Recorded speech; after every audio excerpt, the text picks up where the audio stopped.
Welcome to the American Made and Paid Show, the home of free speech and independent thought. The big story is freedom of speech is really in trouble. The far left knows that at any time they can call for a sponsor boycott of anyone they despise. It is right here, right now, where you'll get your weekly dose of unfiltered truth. It's non-negotiable. Pre-existing conditions will be protected. This president has said this as a candidate. Insight. Very few people I know could have handled it. We can never, ever let this happen to another president again. And information that challenges the American way of life.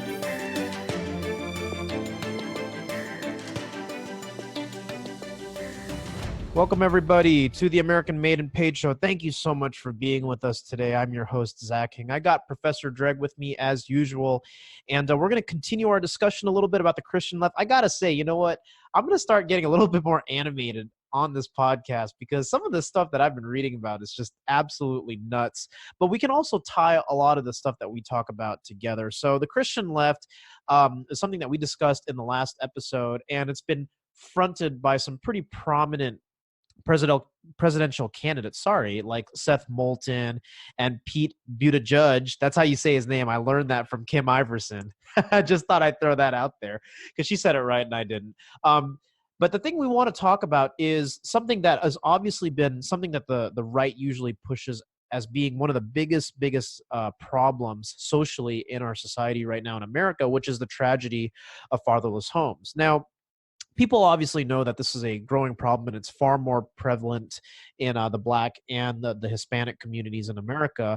But I want to talk about this and how it ties into progressivism, the Christian left. We all know that the single greatest factor that contributes to just the huge rising rates of, violent, not necessarily violent, but deviant and, bad behavior in our country is that a lot of children are being raised in fatherless homes. So a lot of times, especially with what we can see in our prison system, violent crime, drug abuse, substance abuse, depression, lack of social skills, bad behavior. A lot of this can be traced back to some kind of childhood trauma. And a lot of times it's also from children who have an absent or an abusive father. So why don't we kind of start there a little bit? I mean, there's some other things that we can jump into, but it's safe to say that for those of you who don't know, the advent of fatherless homes has been something that has been incentivized by the progressive agenda.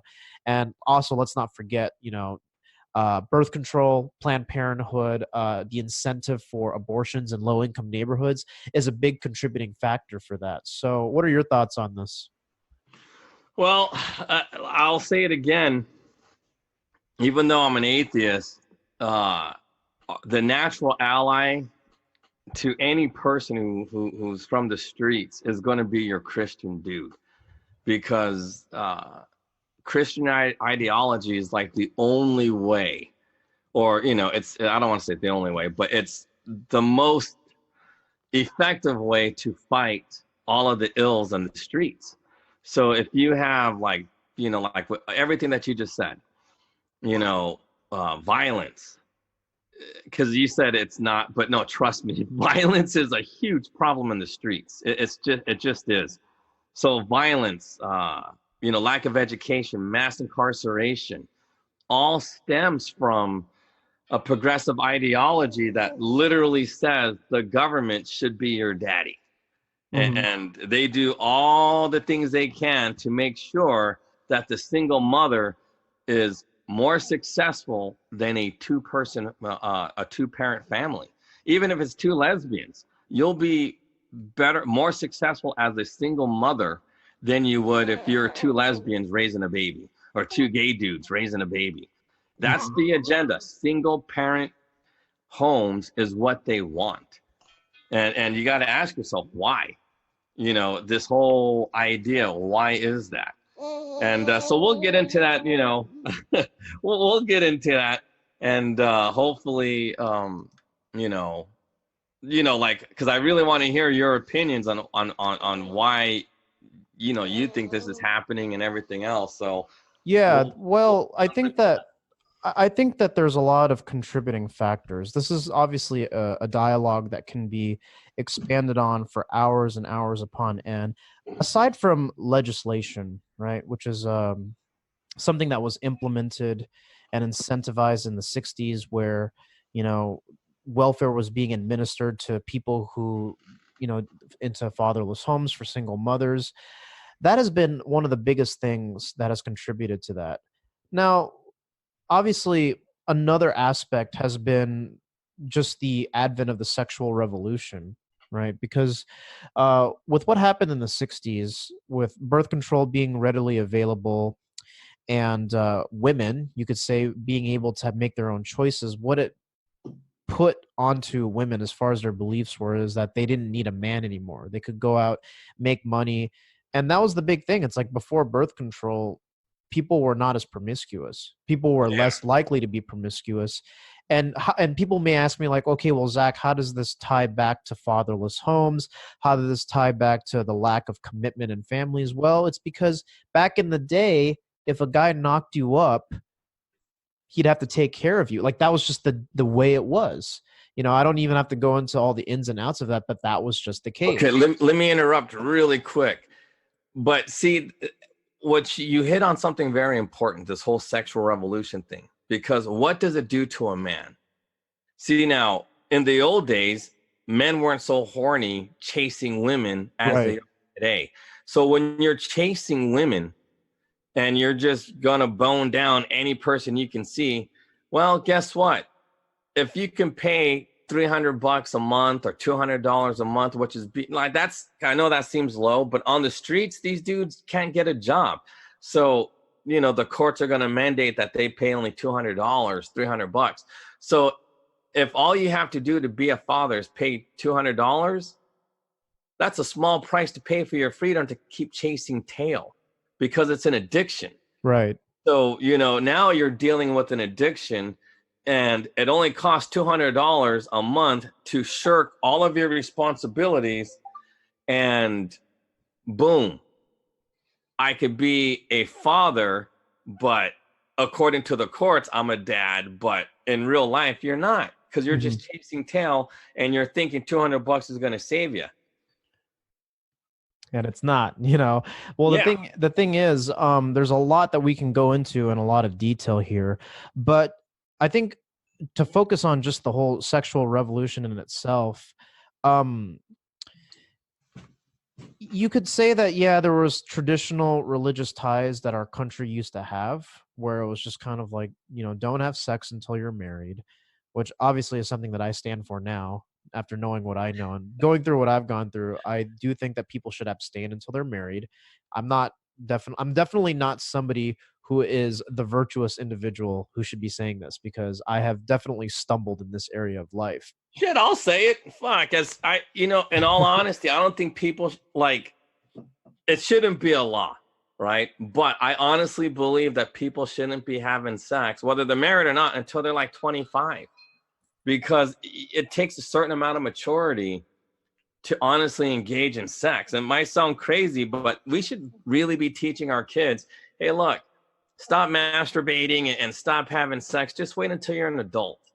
You know, and you know, it's but the thing is, there's a lot of overlapping factors, right? Like, what did the sexual revolution do? It made people more sexualized. Like, pornography became more readily available, right? Women became more promiscuous. Men also became more promiscuous. It's not just about women.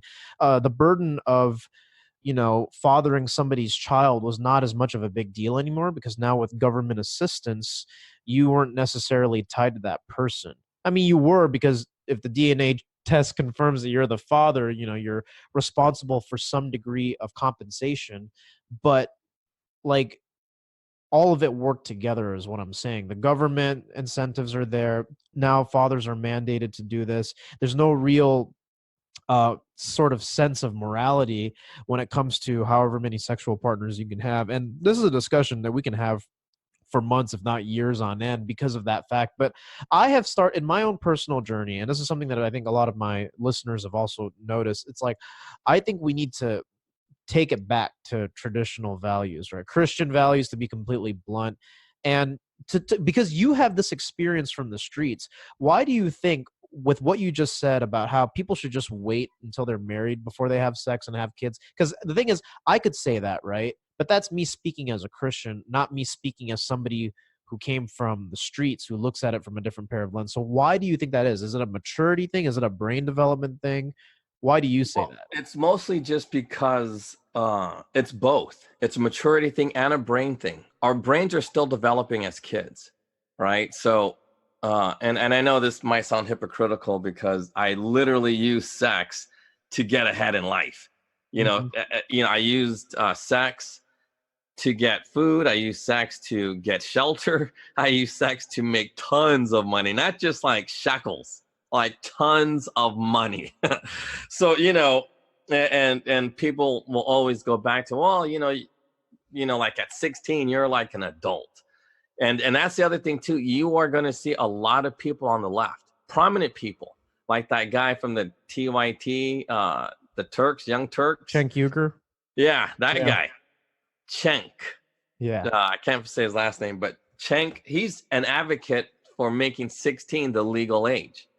A lot of abusers that, that I grew up with, like a former teacher of mine. I told you about this in another previous podcast about that guy. We all wrote sexual, harassment. It's not even harassment, just sexual abuse from one of my teachers. We were all honor students and stuff like that. So anyway, now people like that will always advocate for 16 to be the legal age. Why? Because they're all perverted. And it's just, they're like, oh, we got to treat them like, no. Here's the thing. I want to get back on point. When you're that young, it really leaves you, because I was a wolf. And almost everybody else, they're like the sheep. And it's like, come on. I was literally destroying all of these kids just for my own selfish purposes. And looking back, look, I know that was wrong. And a lot of these people became delayed in their development because of it. Like a lot of them couldn't handle academic pressure because why? Of what they experienced. Like, like this is a real thing.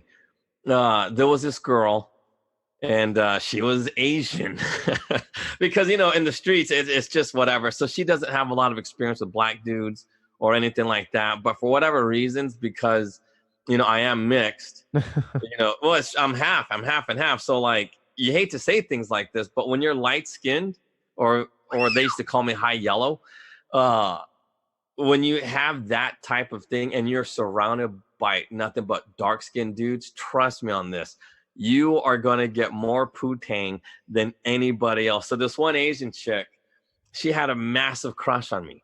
I didn't like her, but I knew that, because look, the Asians had all the money back then. It was just how it goes in the hood. If you have, and all the Asians had two parents, so of course they're going to have more money.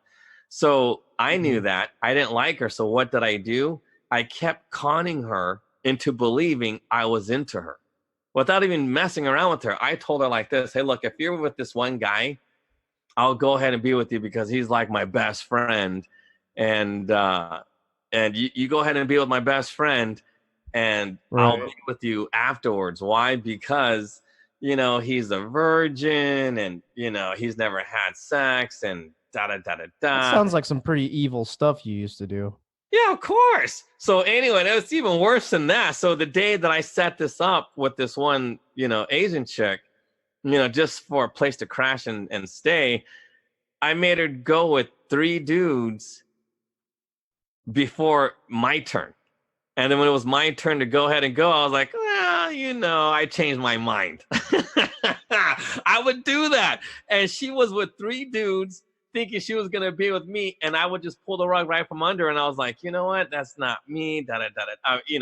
Look, because this other guy likes you so much, I can't do it because I don't want to try to be with him. But she had no interest in those people. She only had interest in me. And, but I used her. You know what I mean? I used her and I never even had to be with her. And think about this. She was destroyed for like about a good 10 years after that happened. So, you know what I mean? She was almost 30 before she recovered for something like that. And it's the same thing with the dudes. Like you would think like one of the guys goes, oh man, I felt really sick. The guy who went number 3, he was like, I couldn't even really do anything because I was thinking about how dirty this was, because we went to a junior high and it was out in the open, just on the concrete. You know what I mean? We're like, kind of like, people maybe could see it from the back, from far away. And it was like hella ghetto.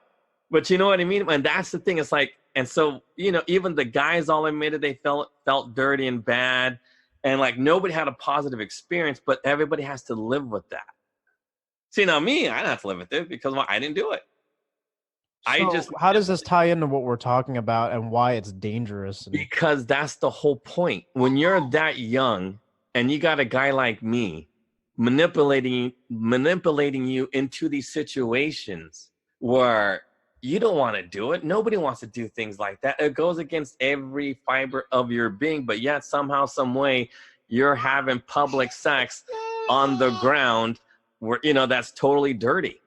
And that's what happens, on the streets. And no kid is ready for stuff like that. Think about that. 3 guys, and you would think the only guy who was comfortable with it was a dude that was a little slow. Seriously, his IQ must have been like, he actually went to the special ed classes. He was all like, yeah, it was so cool because he's special ed. He doesn't know any, but the other dudes, the other 2 guys, they felt bad and just really horrible, and they couldn't deal with what had happened. And, what did they do with their lives? Nothing. Like, I know what they did with their lives, but it wasn't like what I did with my life. You know what I mean? And that's why in the hood, people don't succeed, because they're still dealing with the trauma of the type of sex that was happening. And that's obviously a big precursor also to fatherlessness, because it all ties in. Of course, because you honestly believe that's how you should be having sex with, women, like, gangbangs or trains. And pornography is also a big part of that. But the thing is, pornography makes what we went through a fantasy for those who don't go through it. And if you go through it, like all the porn stars that I know, they're all messed up in the head, all of them. And those who, like, I told you about one, I gave her name, and she's living in some trailer park somewhere in Northern California, like way past Sacramento. And you're living in the boonies when you're like an hour away from Sacramento. So how is this also part of like the so-called progressive agenda, and like tying it back to morality and what should be taught in the ghetto? Like but that's the point. When you're having that type of sex, I guarantee you they are not having education. And that's the whole point. Part of the progressive agenda. And what's that lady, Gillibrand, Kirsten Gillibrand. Yeah.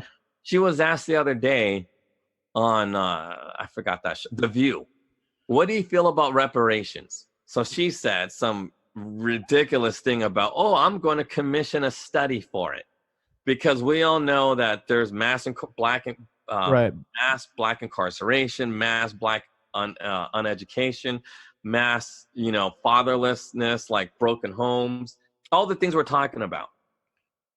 And here's the kicker. The way we have sex on the streets is now mainstream. And that leads to all of that. You want violence? And I told you before, porn is just another form of violence. But it's just a form of violence against women. Because that type of sex isn't, like, women don't want to be pounded into oblivion. They don't want their, legs pinned back to their ears and just, jackhammered. They don't want that. Nobody wants that. But they glamorize that type of stuff. So I guarantee you that type of sex is violence. But it's funny because you want to know what's crazy is that people, even on the left, will speak out against it, right? But then they're unconsciously craving it and mainstreaming it. You know why? A book like 50 Shades of Grey is one of the best-selling books ever amongst them. Yeah, that's all BS. Doesn't that trip you out, though, is that's the case? And I mean, I've never read 50 Shades of Grey, but yeah, I never would. I mean, that's just because what you're describing, all of that street sex, right? The way it's not supposed to be, the unrealistic, the violence of it, that is all of it personified and written in a fantasy book and it plays into those recesses, and we've mainstreamed that. It's one of the most popular books ever written. In fact, 3 motion pictures have been made out of it just because, you know what I mean? Like, Yeah, it's no, successful. and it's a joke. But anyway, so let's go back to Gillibrand. So the ironic thing about her is she got popular for turning in that guy Frank. What's that dude? Like he was a senator. Gosh darn it. Barney, no, not Barney Frank. He was on Saturday Night Live, a comedian. Gosh darn it. He played not Stuart Smalley. Oh man, I hate this when I draw a blank. But do you know what I'm talking about? He was the senator from Minnesota, and he got caught groping women. Oh, Cory Booker? I don't think he's from Minnesota. He's from New Jersey. Not Cory Booker. The white dude he wore glasses. He was a prominent comedian, senator. Not too sure. I mean, the only senator I know from Minnesota is Al Franken, Senator Al Franken. Okay. See now, Al Franken is one of the most. He was a prominent senator, and everybody's pissed off at Gillibrand because Al Franken was supposed to be the voice that was supposed to take on Trump, but because he was forced to resign for sexual harassment, and not just sexual, like he was caught, taking photos, like he was taking selfies of himself grabbing some woman who was asleep, right. Grabbing her boobs. Wow, well, a dumb move on his part. Yeah, well, see, but that's my point. So it's ironic that she doesn't address, because she's trying to say we need a commission on why there's, homelessness, drugs, excessive drug use in the city, in the inner cities, for reparations, because that's what they want. Everybody wants reparations, but they have no idea why. And that's why, because of the stupid sex that everybody's having, because when you're too busy trying to recover from crappy sex, like the one I told you about when I was a teenager, those 3 black dudes versus that one Asian chick, one was retarded, but 2 of the males couldn't focus on school. It took them like a good, it really did take them about, from what I do realize, I think it took them like 2 years to recover from that incident. And then the girl took her about 10 years to recover from that. So how are you going to focus on education when you're trying to deal with what, the terrible sex that you're having? And I could tell stories upon stories about how, with the STDs people were getting, and things like that. Think about that. How are you going to focus on, on trigonometry? Not even calculus. Trig is easy as hell. Because trust me, trig is real. It's a real simple concept. And if you can't focus on something as simple as trigonometry or intermediate algebra, come on, what do you honestly have in life? If you can't figure those simple concepts out, because it's a simple concept. It really is. You basically, if you know how to play pool, you know how to do trigonometry. Mm-hmm. That's how simple trigonometry is. It's as simple as playing pool. And, but your mind is so out there, so damaged, so warped. So what happens when you have a warped mind? Well, you don't have education. So what do you have? You got your hands. So you start, and when you use your hands, you're going to get violent. That's just how it works. That's why you see the repercussions from all of this is pretty staggering, And here's the thing.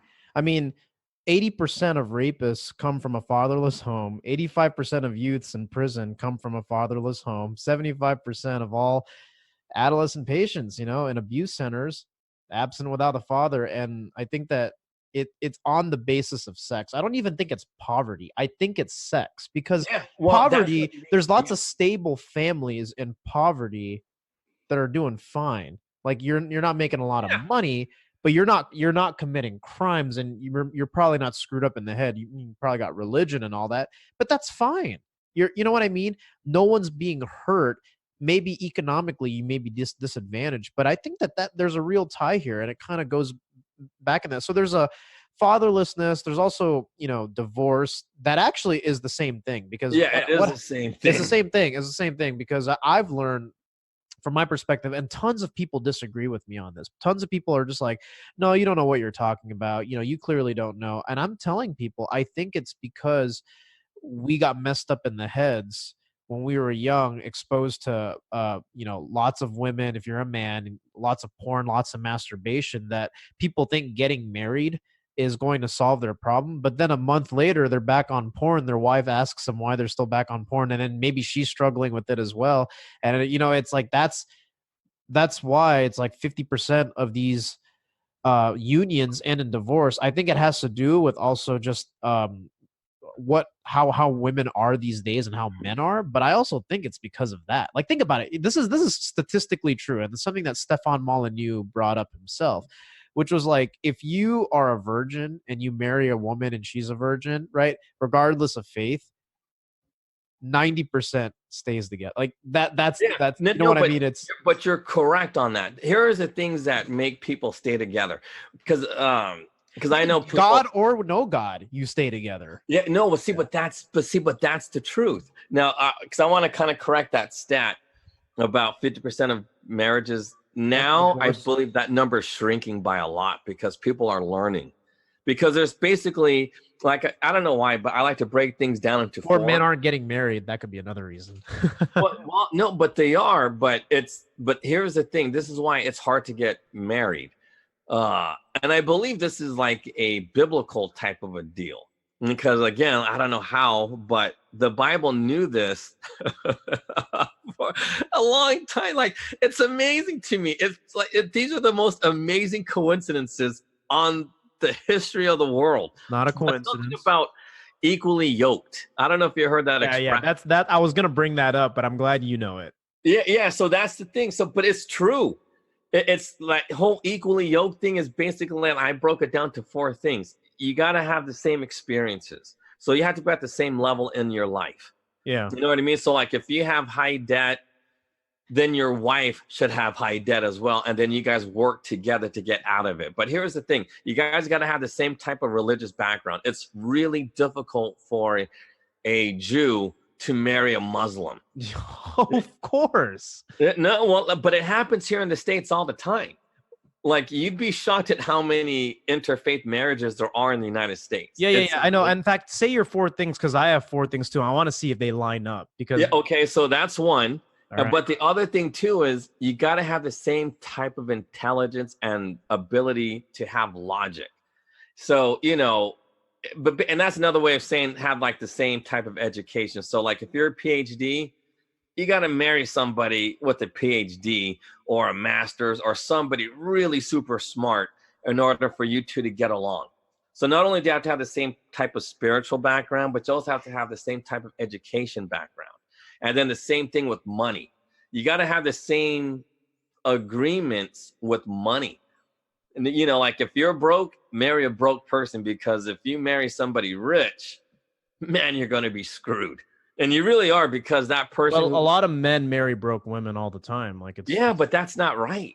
See, because that's the whole thing. It's like, that's part of like a survival skill. Like I always found, like if they were in a relationship where you're the broke person and you are the married, you married rich, I could always talk that broke person or the lesser of the two into all kinds of phenomenal things about giving me money. Yeah. So in fact, I'm glad that you mentioned that. And this is where like communities like the Manosphere and the Red Pill always talk about this, right? A prominent example of this is actually a politician. I don't know if you've heard of Wendy Davis.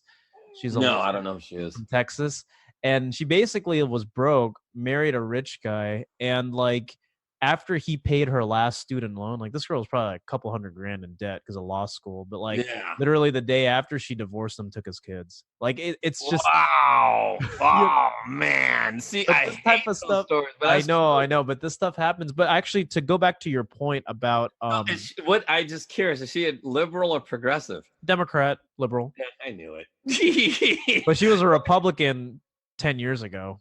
And then she switched to being Democrat. a progressive. Yeah, see how it is? Yeah. But what I was going to say about your 4 things was There's four alignments that is interesting because you have four and I have four, and I actually heard this off of a finance guru, Dave Ramsey, but I'm also inclined to believe because he believes in faith-based principles to overcome obstacles to Yeah. develop the best relationships. And the four, I mean, I think the first thing that's very, very true is money, because money is actually one of the biggest reasons why people break up or get divorced. Anything related to money, which for some men and women arguably is everything. So money is the first thing. So agreement with debts. And I mean like full transparency, like income, debts, how you look at money needs to be the same. You know what I mean? You can't be like really, really rich and have this type of understanding with money and don't believe in debt. And then she's like 400 grand in debt. Like that's not going to work. Yeah. You know what I mean? The second That's like Jeff Bezos and his wife. You know what I mean? And so when they got divorced, she didn't take half. She only took a quarter. That's what they agreed to.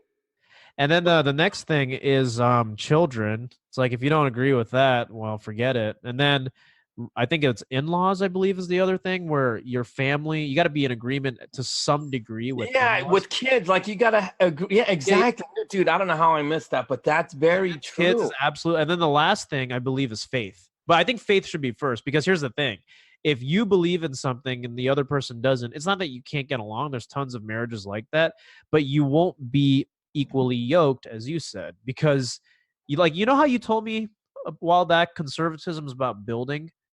Yeah, part of building that is also you got to be equal in your values. You can't build if you guys are always disagreeing about what church to go to. Exactly. It's like she constantly, like, think about it, right? On Sunday I want to go to synagogue, or Saturday I want to go to synagogue, Sunday you go to church. It's like that's a problem.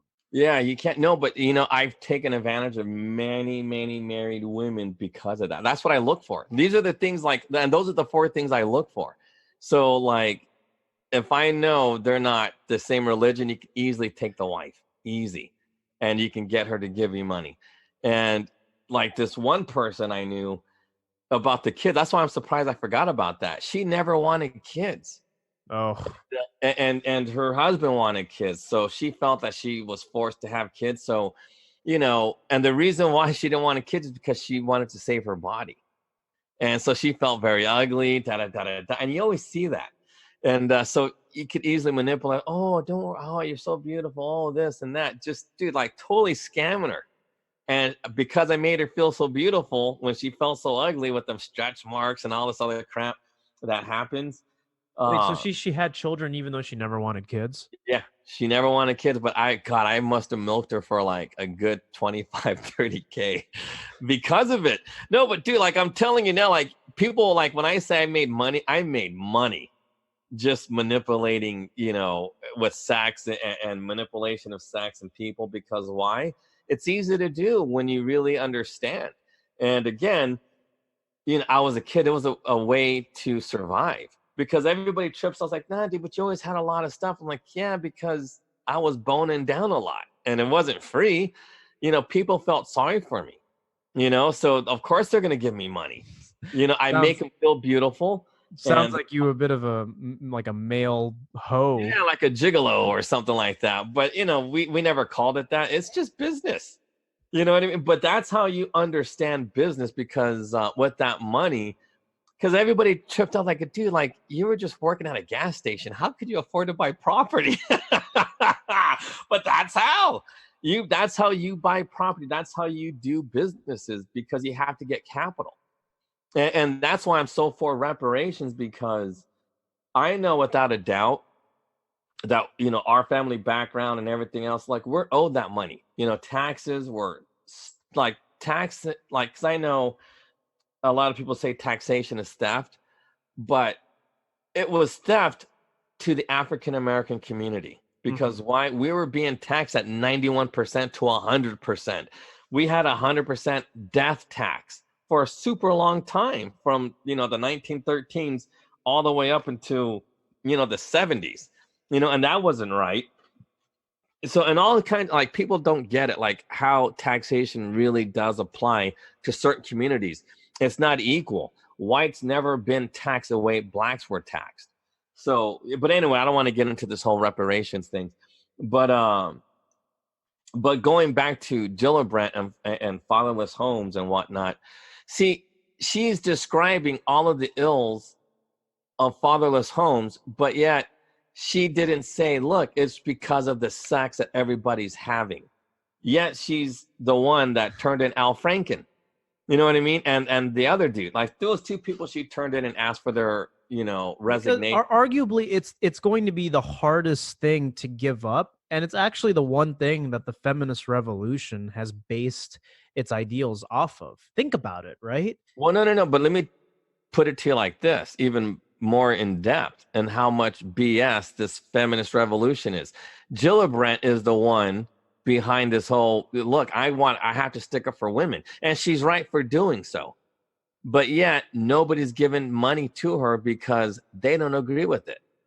And that's the whole thing. If the progressive agenda is real, if it was really genuine, then all the money should be going to Kirsten Gillibrand, because she is the only one calling out people on both sides of the aisle for sexual violence against women.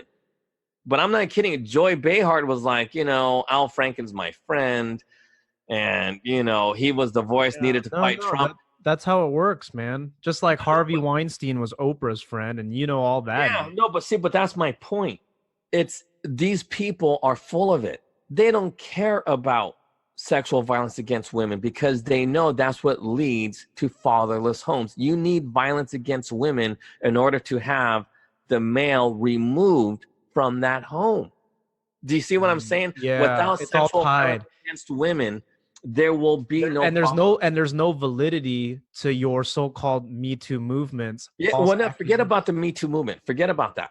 We're talking about fatherless homes, and you got to think about how does sex equate to fatherless homes? Because everybody says it's the education, it's mass incarcerations. No, it's everything stems from the sex.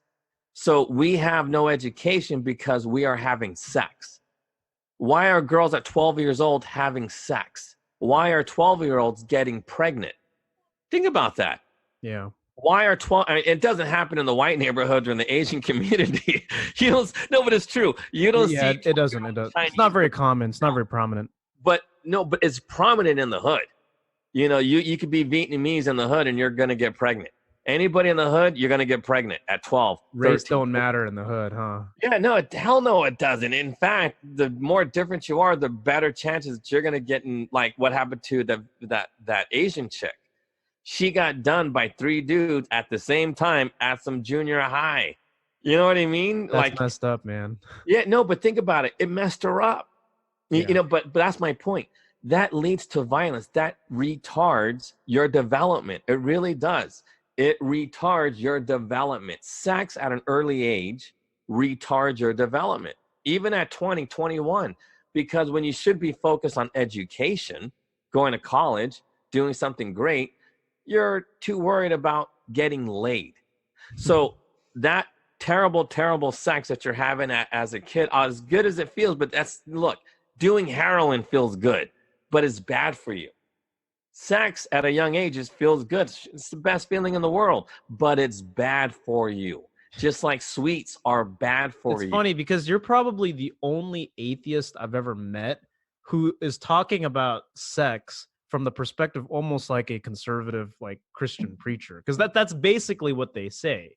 Like what you're saying is truth from the word. But here's the difference though. Like I honestly have scientific proof on my own studies. I mean, you could look at my whole life as a clinical study, and it works. I mean, it like Jesus, you hate to say things like this. I don't want to say I just proved the Bible, but it really does work. Like everything that those dudes are. I don't know. I've never even heard preachers say things like this, but because usually they're too busy, asking money. No, but it's true. You're thinking of the typical televangelist. I'm talking about people who say that, hey, you should abstain from sex until you're married, right? You should. But they have no idea why. You know what I mean? They say all these things, but like I got to give credit to that dude Ben Shapiro for look, if you're gonna have sex, get married and do it like that because you're a couple of virgins and you guys have the same experiences and you guys build a life together. That's what you should do. But I don't want to get into like the Christianity aspect yet. But I really want to hit home with this to everybody. When you're on the streets, it don't matter the hood or the suburbia, doesn't matter. When you're having sex at an early age, you are not focused on education. You are not focused on careers. Like, what do you honestly want in life? Because why? It's been retarded by your next orgasm, and that's wrong. It really is, because you should be focused on career. Like, think about it. How many blacks do you know honestly grow up thinking, man, oh man, I want to be some sort of astronaut? And I say astronaut, why? Because to be an astronaut, you really got to be gas. Very selective, that process. No, but think about this. When in 80, I believe it was 86, when that space shuttle blew up. Challenger, yeah. The Challenger blew up. This is like one of the guys that passed away. He was a rodeo clown. He was I think he got a silver medal in the NCAAs in gymnastics. He was a surgeon. He was also a pilot in the Air Force. And he had like all of these great things behind him, obviously. So while doing all that, he still became an astronaut. You know what I mean? And so how many blacks do you know that have those type of dreams? Oh, you know what? I want to be a medical surgeon like Ben Carson. None. They all want to be some sort of rapper or some sort of basketball player or football player if they got the size. And the one thing those basketball players and rappers and actors or entertainers all have are messed up sex lives. And think about it. How many of those actors and athletes honestly make it? You got tens of thousands of young black males that will never sniff $1. Even if they go play it in China, they won't get $1. Right. Very few people can even play in China. It's very rare that you make money in sports. But guess what? Their mentors are all people who womanize. Well, look at Kobe Bryant. Yeah. He had a badass wife. She was hot. And he still messed around on her and couldn't keep it straight. And you know what I mean? He almost Tiger Woods. Oh, geez Louise. Tiger Woods is like that. Like, don't even go there. But it's truth. It's truth. It destroyed him. Like, he could have been the greatest golfer of all time and done great things, because I know he did things in Thailand, but he lost everything because of how he was having sex. Why? Because his dad was a womanizer too.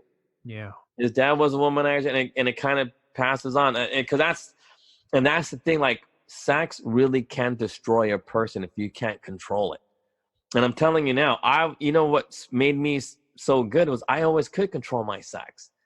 And just like I control my liquor, I can control my drug use. Because why? I never did it. But, I dabble with sex. Why? Because it's a way of making money, but it's still a horrible addiction to have. Because, like, in theory, if I wasn't grown, in the streets, I probably would have been some kind of because there's no money in that. But I believe I could have been a theoretical physicist and invent a lot of tools. And versus being the guy that was good at math, like, oh, dude, come on, help me with my math. Oh, I got this idea. Help me with my math. You know what I mean? Like, you can't make money that way. I think it's interesting hearing this from you, because you're right. Like, those are things that we were taught. It's obviously things that I'm going back to, where it's like, just, stop watching porn, stop masturbating, stop having sex before marriage. And the interesting thing is, as Christians, we learn that because it's in the word, but you're telling me in nature why that's bad. And I think that this is a nice way to kind of marry the two together, because it's right. Like, preachers will say, hey, don't have sex before marriage. And then people will say, well, why not? It's like, well, because the Bible says so. But then you're telling me now also from your experience that it actually, because there's stuff like people are like, oh man, that's some fundamentalist stuff. I don't want to hear that. This is the Bible, where it's like, if you do this, you will surely die. Well, in science, same thing. Animals, they don't. I still don't get this. Animals have less sex than us. It's true. There's that one whale that doesn't have sex for 150 years before they even have sex. They literally wait 150. Yeah, but a whale is not a human being. We're a little different. Yeah, but it's one of the ancient animals in the Bible. You know what I mean? Like there's lessons to be learned in the Bible. I'm not kidding. It's crazy. And I think that's the reason why they talk about whales as the very first animal that's still in existence today. You know, like the great beasts. And I'm telling you, I think there's something to be learned of, like why them whales can live to be 1,000 years old or something. Because they're not chasing tail all the time, unlike other animals who, you know, like oh God, because this is people are gonna say, oh, well, that proves evolution. We come from monkeys, but monkeys have a hard time surviving in the wild because monkeys seem to be like the only animal that have sex for pleasure versus and you see monkeys eating each other. You know what I mean? Like a chimpanzee will eat a monkey. Oh, well, chimpanzees are monkeys. Well, you know what I mean? It's just a weird thing. It's like, so I don't know. There's something to this over sexualization in our society. Yeah. You can see it in nature, and I guess it's in the Bible as well. But I don't want people looking at this from just a biblical point of view. They have to look at science too, like penguins. Penguins don't do this. Like all these animals, this is like a penguin movie and I'm pretty sure that penguin movie will back what I'm saying. They're not promiscuous. They pretty much mate for life, even though they go millions of miles away and male penguins aren't doing each other. You know what I mean? When the women are gone for like the whole season, like penguins will disappear. Like the females go one way, the men will go another way, and male penguins aren't screwing each other when they're away. And same thing with female penguins. They're not screwing each other. Yeah. You know what I mean? They don't think about sex. Most animals don't do this, like in the, like with like bears. Only the male dominant male will have sex. All the other males, they don't have sex. They just don't. Very few animals have sex. And even though it's for reproduction, but it's just, I don't know. But my point is the way we have sex will always lead to all the ills that we have: high crime, high uneducation, and the fatherless syndrome that we have going on. And because there's, even in suburbia, the dads are going away, they're like weekend warriors. That's the whole thing. What's a weekend warrior? Well, it's a single quote unquote dad who takes their kids to Disneyland every other weekend. Mm-hmm. Or, Knott's Berry Farm or wherever. And that's what they do. They pay their child support, which literally goes to nothing. And then they go out. They're just the good dad. You don't need to have any respect. You don't need to respect your dad because why? He's just the fun dad. He has no bearing on your life except have a good time. Let's go drinking with my dad. Okay. Well, what do you think's going to happen when you turn, 18 and become an adult and all your dad ever did was, taking to Disneyland or baseball games? Yeah. And I with him. But here's another thing too. And I agree. And I think that's why the lack of that is leading to this behavior. But I think here's another distinction I want to make in this podcast that I hope everybody hears, because not just the brain development and everything, what we've also done is we've associated physical maturity with previously experienced sexual abuse. Think about it. We've associated maturity, right? Like physical maturity with having experienced sexuality. Yeah. No, I'm not. And I'm going to say this, but I'm only talking about gay people over the age of 35. And because I know times have changed, but I've never met any gay guy who wouldn't bang a girl. I never met not one. Everybody I knew who was gay had experience with women, and they would even bang a woman. To this day, they still would. And that's because, from what I've seen, every single gay person I knew went through some sort of abuse. And it's sex at a young age, whether you're gay or straight, is abusive to children. It's abusive to almost any person under the age of, I want to say 25, but I'll say under accurate. I think that's fairly accurate. Well, but because people, I don't want, yeah, but that's for me personally, but I honestly believe it's probably under 20. You know what I mean? Because you can get married at 20, 21, like, like you get married in the Air Force, join the Air Force or something like that, because they're doing the thinking for you in the military. No, and the thing is, we need to also make a disconnect here for people who are listening, like, oh, well, that's too damn young for you to be getting married. But the thing is, and this is true, these ages of like, that's too young and all of that is only due to the fact that we have a culture now that requires you to go to high school for 12 years and then go to college and then be economically able to take care of yourself. When, interestingly enough, historically, for thousands of years, it was never the case, right? Now, granted, that's what I'm saying. We have a system now that is not always for everyone, and it is unnatural. Like, it works, but the thing is, people say, okay, well, 20 is too young for you to be getting married. Really? Biologically, at 16, you could pump out 10. And here's also another thing too. At 16, you could pump out 10 kids as a girl and they won't have a lot of defects. Like, biologically, you are fertile, right? But here's also the thing to keep in mind is that back in the day, you worked off the land. You worked at home. See, that's the difference here, is that to transplant into the modern era, the industrialized era, which has only really been around for about 160 years. It hasn't been around very long. Yeah, but not even that. I would say like the past 30 years is really modern. What I'm trying to say is, with computers, it shifted that. So this is an interesting thing, because I think I told you about this, but it's true. Alex Jones, I know, weirdly enough, said this. He has a really funny clip. You guys who are listening can probably find this out, where he was talking about literally arrested development. So it's like you have sex a bunch of times when you're young as a kid, right? And you hit on this earlier, where he says it slows down your development. But here's another thing that's been slowing down our development. I'm shocked. I thought I'd be the only one saying no. But here's, I want to finish the thought, because he said something about the system that we're in. Which, think about academia, right? Think about the school system. It's something that the government has required that, hey, kids go to public school, kids do this for obvious reasons, right? Clearly, they're not learning anything. But the thing is, you go to school for 12 years and then you go to college, right?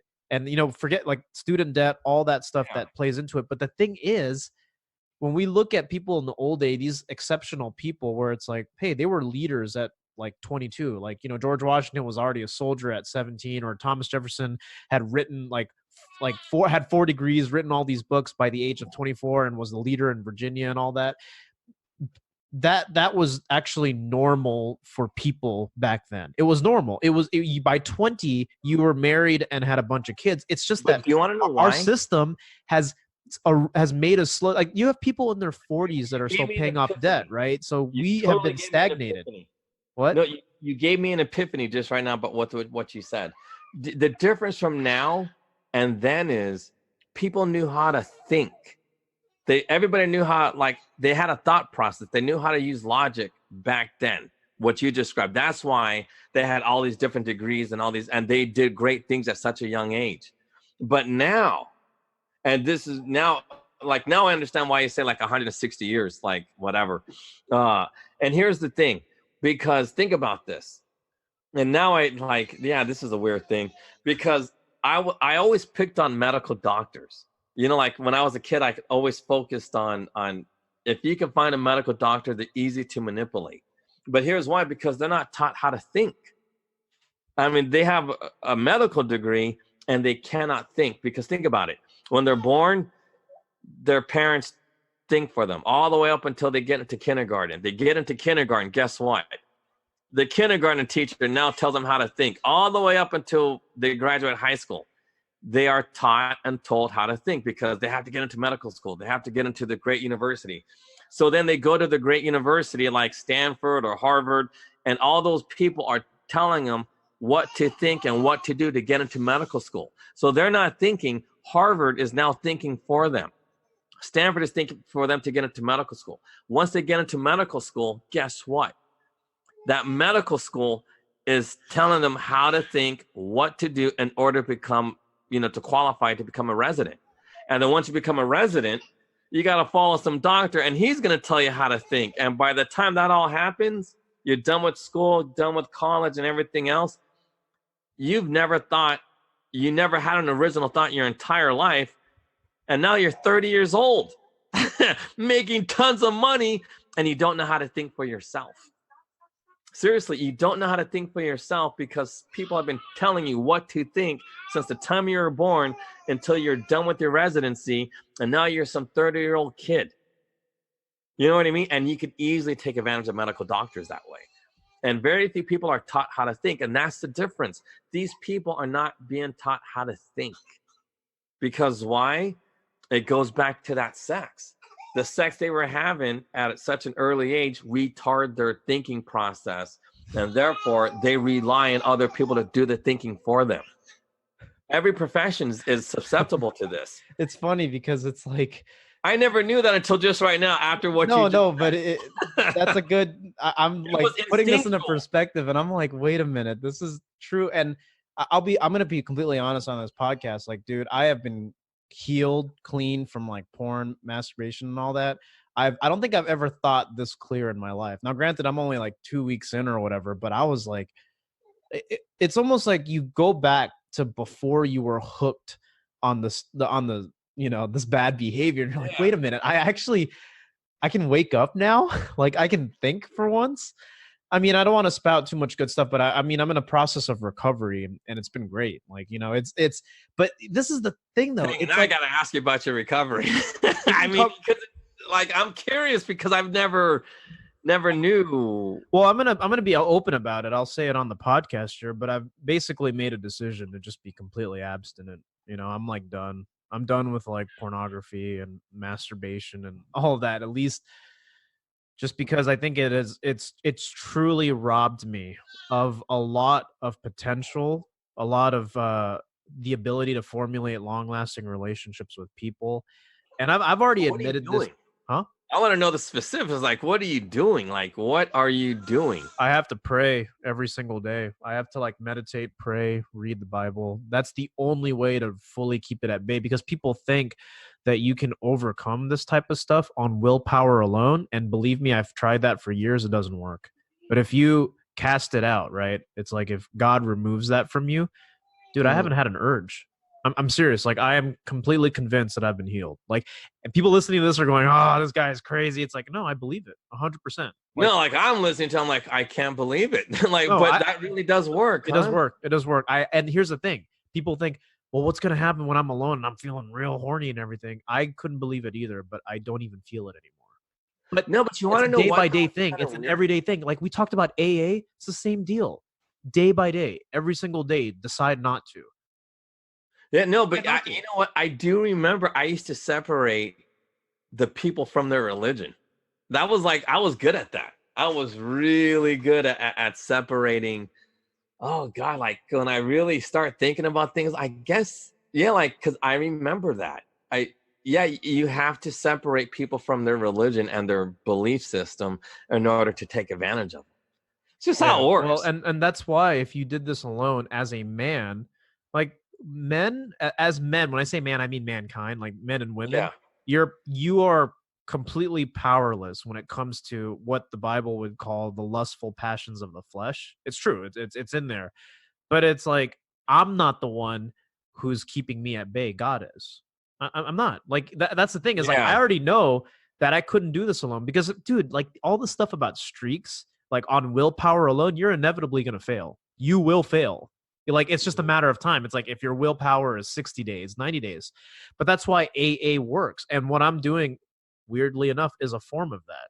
So I haven't had an urge. Like, I don't even think about it. Huh. So okay, so that was basically the first step is admitting. And then the fifth step was God was supposed to take over. And because, I'm just going off the top of my head. So basically what you're doing is the first and fifth step. And then, because I remember the other stuff about, meditate. And tell a friend, which I've done. I have a buddy who keeps me accountable. Okay, cool. And so even if I feel like going back to it, like you feel like watching porn, I just like text him or I call him up. I'm like, dude, I'm struggling here. But thankfully, it's been a lot easier because, my spirit is free. I don't. So I'd been a shitty mentor because I'd say things like, dude, porn is for suckers.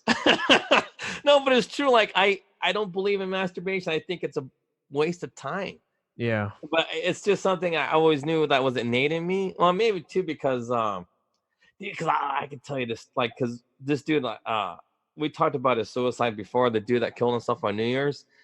We went someplace, right, in the city. It was disgusting. But there was places on Broadway or off of Broadway where you walk in, you put $1 in, and this window comes up, and you see this naked broad. And, you know, I guess you could talk to her, tell her to do stuff. And I was like, dude, what's all this crap on the floor? And then they go, oh, that's just, you know, people, you just got to ignore it. And I'm like, that is effing sick. I'm like, you guys really just go in there and step on people's goo? But that's my point. Like, dude, like, for me, just from what I've seen, pornography and masturbation has always been a sucker's bet. Like, if you get into that kind of stuff, you're a sucker. And why? Because you're just following, dude, like, you don't even know, like, all of the negativity associated with all that weird crap that people do. It's just, you know, like, I don't know, like, I know now it's been normalized, but I bet you money 50 years ago, people weren't doing that crap. And that's why advancements were made so quickly. Mm-hmm. You know what I mean? Like, from the time from 1906 and Henry Ford to like the 1950s, a lot of advancements were made. And we're kind of like stagnating with the computer and the supercomputer. We haven't done crap since. I mean, what have we? You know, technology aside, that's true with modernization, but also think about what happened. Like, you know, recently with the Notre Dame fire, like, I went through old pictures when I went and visited the Notre Dame Cathedral. Look at the intricacy of not just technology, but look at human potential. Look at artwork. Look at Michelangelo. Like, dude, you painted the whole ceiling of the Sistine Chapel upside down. I'm serious. Yeah, that's what he did. Can you do that today? Yeah, that's what I'm saying. And I'm compelled to think that these guys were strong in their faith. They weren't having sex all day. They weren't having pornography and masturbation. And I think long term, it's not that you become super. You just become focused. Think about how much time you save when you're not just whacking it to porn all day. And hey, I'm not talking down on anyone here. I've been there. I've been a victim of that. Yeah, but I'm talking down though. Yeah, well, you are. But That's what I do. Like, I look at people like Michelangelo, right? Or I look at the people who built, you know, Western civilization and the architecture and all that, the ideals. It's like these guys were focused. They had no time to be just like messing around. Look at Leonardo da Vinci. I guarantee you that dude wasn't playing with himself all day long. No, he wasn't. That dude invented a robot. The very first robot was invented by Da Vinci. Right, and people say, well, these were like, you know, miracle men, Renaissance men with genius level IQs, and I think Da Vinci was, but I'm also talking about just the. No, well, they say Da Vinci was crazy talking to God. That could be possible, but the thing is, like, look at what humans have been able to accomplish. Like, when you didn't have all that, like, you know, you think about like China, think about the invention of gunpowder, the Great Wall being built. Dude, it's like we can't even build a wall on the southern border, and China built a Great Wall. Well, it took them a generation or two, but still, like, that thing's 1,500 miles long. It's like, and they weren't. No, but I'm telling you, before machinery, you know. Well, no, but that's my point. There was machinery around since Da Vinci. He invented a robot. You know what I mean? Like, that's the thing. It's like, I don't know, like, the greatest case for God, like, if I'm ever going to believe in God for reals, it's going to be because of Da Vinci. That dude, like, he invented modern medicine. He invented robotics. He invented so many things. And all because he said he was talking to God. And none of the stuff that he was doing was in the Bible, other than his faith in the Bible. I don't know, like, because I'm not done with his diary, but I gotta understand how he was thinking, and I think if you know, because, like, my whole thing is, how do people think? That's why I asked you, is like, I want to know, how in the hell does that work for you? You know what I mean? Like your step. Well, I don't know if it's even 12 steps, but how are you going to kick porn? How are you going to do it? And I'm thinking, well, you know, is it because I need to take advantage of other people in the future? No. You don't substitute it. You don't substitute it with other bad behavior, because a lot of people, like we talked about in the 12 step, would quit one bad thing and go straight into another bad thing, like bad replacement behavior. The way I replace it is I have to pray. I've got to read daily. Like, that's the only way, because your spirit was in bondage for so many years and now it's been set free. So you got to keep reinforcing it. And here's the thing. So is this helping you, like the podcasting too, or no? Yeah. I mean, it is. It's helping me. It's keeping me at bay. But obviously, we can't dive into anything too graphic here because it's not right. Yeah, it's just not, it's not just like because I'm uncomfortable. It's not right. You see? So talking about this stuff, I think is good to encourage a discussion for people who are listening, but also for your sake, man. This is one thing I'd hope from you too, and I'll just say it for all the listeners. I hope that you've gone through Genesis, right? I'd encourage you to read on. Well, not the whole. Like I'm back on the first couple of pages because, like, dude, I don't understand it, dude. There's stuff in that book that is insanely complicated. It's not easy. I'm telling you now, like, people don't get it. Like, why were those whales mentioned? Why was the description of atmosphere mentioned? Why was it mentioned that humans were made on the sixth day and then another type of human was invented on another day? And I'm telling you now, I am a firm believer on scientific fact, and I got the Bible to back me now, because I believe the Bible is an instruction manual as well. So when I say as well, that means two, T-O-O. The Bible is not only an instruction manual, but it is an instruction manual that is our history. Like, literally, the Bible is our history. So for me, it's our history, but for me, it's also how to live. Well, that part I don't believe. Because if we don't understand the instructions in that manual, how in the hell are we going to live by it if we don't understand it? It's not about understanding every single thing in there. It's about believing in it. I mean, that's the thing. I don't think that any person on this planet is coming forth with full arrogance and saying, I understand every single thing in it. And if those people are saying that, then you're clearly deluded. See, and that's, people think I'm deluded because I'm trying to understand everything. But I think I have the capability to do it, because I'm telling you now, from reading the Bible, I do know that black holes don't exist, and I'm telling you now. You got to save that for another episode. I'm going to hear you. Yeah, no, but I'll say this really quick. Science has proved what we thought of black holes, and Einstein's. Well, not just Einstein. There was another dude. I forgot his name. But what they postulated that black holes, what they were going to do, it's impossible. It's an impossibility, and I'm still working out the math to prove, not prove, but kind of like my interpretation of what the Bible's saying with gravity and gravitational waves and stuff like that. But anyway, I don't want to get into that stuff, but focusing back on just how I believe the Bible is, it's an amazing book. I'll tell you that right now. It is phenomenal. So like, and I know there's something to Ethiopia. I know there's something to like understanding Wales, Ethiopia, and all these crazy places that are still in existence today. And it's amazing how our society still circles around the Middle East. It's insane. No, but think about this. If it wasn't for the Middle East, there would have been no World War II. There would have been no Hitler. Literally, the Grand Mufti of Jerusalem was the man influencing Hitler in killing the Jews. It was the Muslims that attacked the Russians first. Before anything happened, before Germany even made a move, the Muslims went into Russia and started killing all them people. And Hitler was like, doing all this. People really need to understand their history. And basically, I got into history is to find out why the streets were so messed up. But why are the streets messed up? Because a lot of that conversion because what happened in the 60s, the sexual revolution. But in the black community, what happened? That was when the Muslims went into the prisons and started converting all these black people in prison into the Muslim faith, Islam. That was a big thing in history, and people don't understand that. And that's why I studied Islam so much, because I'm thinking, why are they, you know what I mean? Because why would they do that? That was like the ultimate hustle.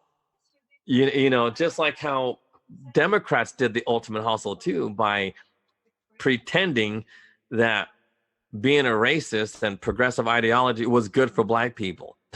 Seriously, black people believe that it's good to have welfare. It's good to have special education, as they call it. Yeah. But we didn't get into this, and I know we're over the hour limit.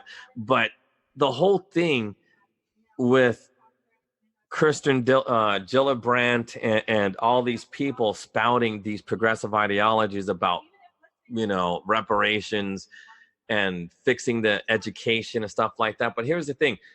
School vouchers is because she wants to know. It's like, oh, we got to fix the education problem. We got to understand. We got to fix that.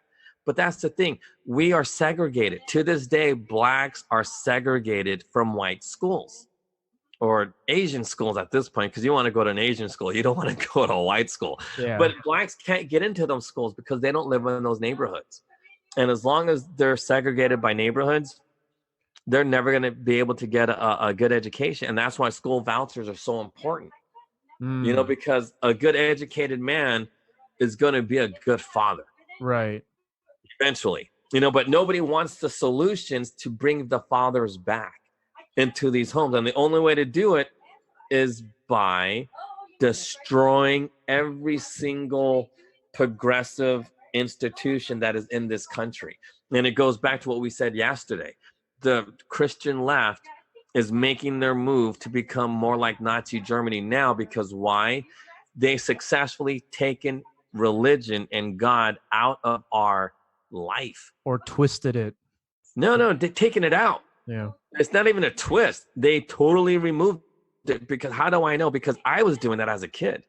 Growing up, I was taking God out of because trust me, that's what you have to, in order to get these people to do all this weird sexual stuff, you got to get God out of their mind just for a day or an hour or a half hour. As long as they're open to it for a little bit, boom, you got them.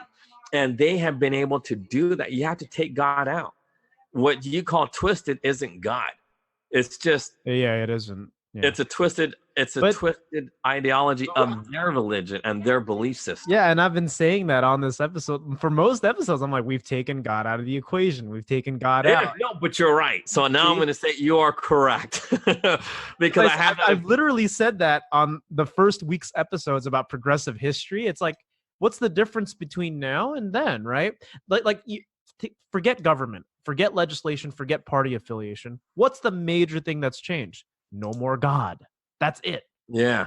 No, it's true. No more God. And that's what government is God, not God. And that, dude, that speaks to the root of the conservatism we talk about all the time, because it came from him. It came from God.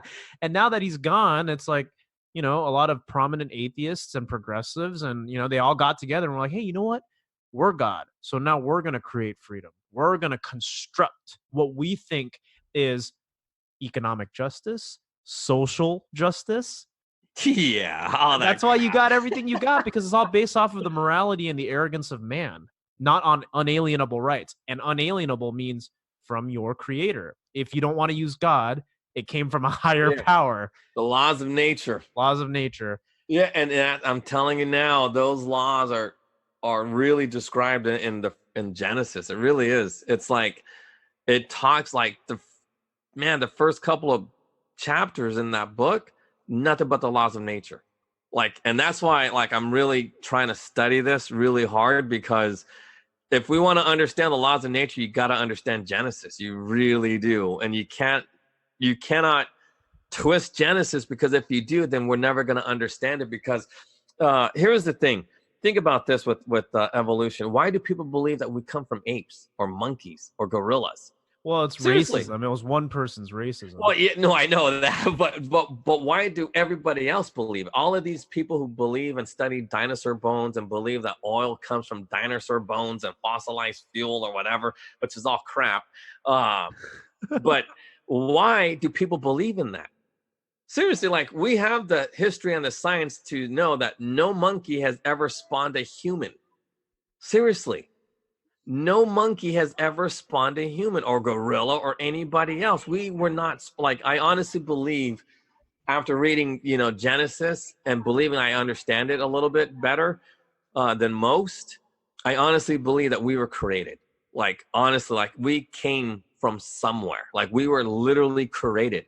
But other humans were also created. We're different types of humans. Like he created, and that's why we have like Neanderthal man, like we have those bones, because that was created. Not two Neanderthals didn't have us.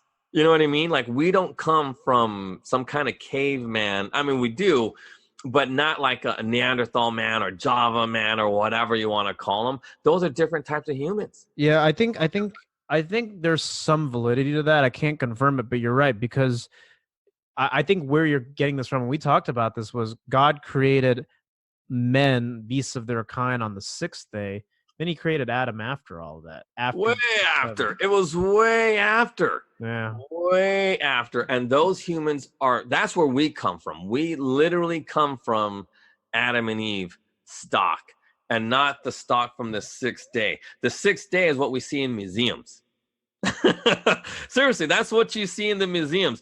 All those humans that were invented or created on those days are the ones we see in the museums, and people are studying those thinking that's some kind of monkey or whatever. But it's not. It's just those are the humans that God created that can live in the atmosphere and the times of those times. Our atmosphere has totally changed. God knew it. He saw it. So he created somebody different, and different type of animals too, to go with that we're going to be able to survive better in this environment. I don't know if we're losing listeners. I know, but the thing is, no, but I want to talk about this more, and people can listen if they want, because the perspective you bring is fascinating, and I think I welcome it as 100% as well. I'm very, very fascinated by. Well, it ties to fatherhood too, so it really does. It really does tie into fatherhood. What are your thoughts on fatherhood as we wrap this up? What are your final thoughts? Well, I mean, because I wanted to finish my thought. No, finish your thought about the humans in the atmosphere. Well, see, now those humans, and this is like another epiphany I'm just having now. Those humans that were made on the sixth day were really like animals, really animalistic. They were the ones raping each other, doing butt sex and stuff like that. Like it was a normal thing. Why? Because the alpha male could have any male they wanted, just like whatever. So that said, we have turned ourselves from the humans that were made on the eighth day to humans that were made on the sixth day. We're going backwards. And that's, I'm telling you now, it's a crazy, crazy thought, but we were made specifically, to be dads, to be raising our kids, to be, I don't want to say ethically just, but we're supposed to have some sort of morals and not cross certain lines. Just as a man, like, you tell yourself, you don't need to tell anybody, but you tell yourself, this is what I'm not going to do. Like, I'm not going to do this. And when you do that, you failed as a man, because you got to tell yourself something. You don't need to tell, and nobody needs to know. You know what I mean? Like, you don't need to, I'm never going to bang a 12-year-old. You know what I mean? Like, you shouldn't need to tell other people what makes you a man. But what makes you a man, you keep to yourself, and you just know not to cross that line. That makes sense. That's a good way of tying it together, actually. But the thing is, but how we have sex now, we're like, oh yeah, I did this, I did that, and da. You know what I mean? And you're not supposed to be doing things like that. That's what those cavemen used to do in the sixth day. Like, seriously, if you study what those cavemen did back in those days, which goes back to why our perverted teacher showed us Quest for Fire as a means to learn about, world culture and world history. But that's what they used to do, because they were animals. Yeah. And I don't know if that's what happened when the whole eating of the forbidden fruit, but I think there's something to that. There's something about having gross sex that destroys the fabric of modern humans from way back, from back in Adam and Eve's day. And that's what I think, that's what that warning is. Don't do what we're doing now, because it's going to destroy us. And I think that's what's happening. We have no dads. Why? Because of the sex. we have no education. Why? Because of the sex. We have no understanding of how technology honestly works. Like, seriously, do people really know how to use gold as a super conduit? No, of course they don't. Do they know how to pull electricity out of the air? Of course they don't. Why? Because they're too busy playing with themselves. But There's some validity to that. So I think those are all, it's funny because we look at I'll wrap this up here, but hold on, but before you wrap up, but that's what dads teach their kids. See, their kids, like if you're a dad and you have a son or a daughter, you're going to show your kid, obviously you can only have a son or a daughter, but I mean, you can't have some kind of third binary kid. But anyway, but you're going to teach, like, as a dad, that's what you pass down your knowledge. Like, hey, look, I'm going to show you this cool little trick. Want to see how I can make electricity come up out of nowhere? Get these wires, pull it up to these little studs, and boom. Hey, look, electricity. You know what I mean? That's the kind of stuff you pass down as a kid. You don't wait for your school to teach that. The dad used to pass that stuff down. See, slaves used to pass down that knowledge to each other. With agriculture and machinery, they used to do that stuff. They didn't wait for some fancy school. They learned it and they pass it to their kids. And that's some sort of, I don't want to call it a tradition, but that's an aspect of our humanity that we lost. We don't pass down anything to our kids anymore. We don't pass down morals. And if you don't pass down your morals, guess what happens? You can't pass down knowledge, because knowledge, like, the whole Spider-Man cartoon, comic book, with great power comes great responsibility. And it's the truth. With knowledge is like power. When you have that type of knowledge, you got to also pass down some sort of morality that goes with it.